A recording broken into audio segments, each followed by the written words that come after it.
ప్రభుత్వాలు ఎన్నుకోబడినా కూడా అవి ప్రజల చేతనే ఎన్నుకోబడతాయి కాబట్టి ప్రజల చేత ఎన్నుకోబడినటువంటి ప్రభుత్వాలను నిరంకుశ ప్రభుత్వాలుగా, నిర్బంధ ప్రభుత్వాలుగా రకరకాలుగా దూషించేటటువంటి ప్రయత్నం గవర్నర్ ప్రసంగంలో జరిగింది.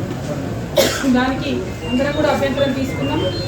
మరి అందుకే ఇవాళ శాసన మండలిలో గవర్నర్ ప్రసంగానికి ఒక అమెండ్మెంట్ కూడా ఇచ్చి మరి ఆ పదాలు తొలగించాలని కోరడం జరిగింది.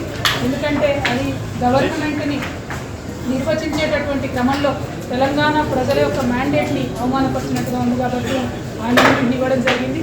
కానీ ప్రభుత్వం తొలి రోజు కాబట్టి పరిపాలన ఇప్పుడే వారు చేపడతా ఉన్నారు కాబట్టి ప్రభుత్వం యొక్క రిక్వెస్ట్ మేరకు వారు చేసినటువంటి అభ్యర్థుల మేరకు టీఆర్ఎస్ పార్టీదే మండలిలో మెజారిటీ ఉంది. మేము గట్టిగా అనుకుంటే ఓటింగ్లో అమెండ్మెంట్ తీసుకొని రావచ్చు కౌన్సిల్లో. కాకపోతే ప్రభుత్వానికి సహకరించాలి, తద్వారా ప్రజలకు కూడా ఒక మంచి మెసేజ్ ఇవ్వాలి అనేటటువంటి ఉద్దేశంతో మొదటి రోజు కాబట్టి గవర్నర్ ప్రసంగంలో ఉన్నటువంటి అంశాలకు తీవ్రమైనటువంటి అభ్యంతరం బీఆర్ఎస్ పార్టీ తరఫున వ్యక్తం చేస్తూ మేము మా యొక్క అమెండ్మెంట్ని విత్డ్రా చేసుకోవడం జరిగింది.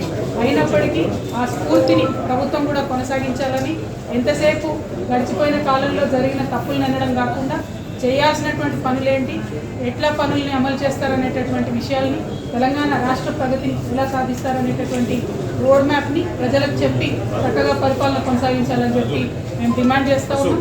ఎక్కడ ఏ ఒక్క సెకండ్ కూడా తెలంగాణ ప్రజలకు నష్టపరిచే నిర్ణయాలు జరిగినట్టయితే ఖచ్చితంగా శాసన మండలిలో మేమందరం కూడా ప్రజల పక్షాన పోరాటం చేస్తామని ఈ సందర్భంగా తెలియజేస్తూ ఉన్నాం. Thank you. జై తెలంగాణ.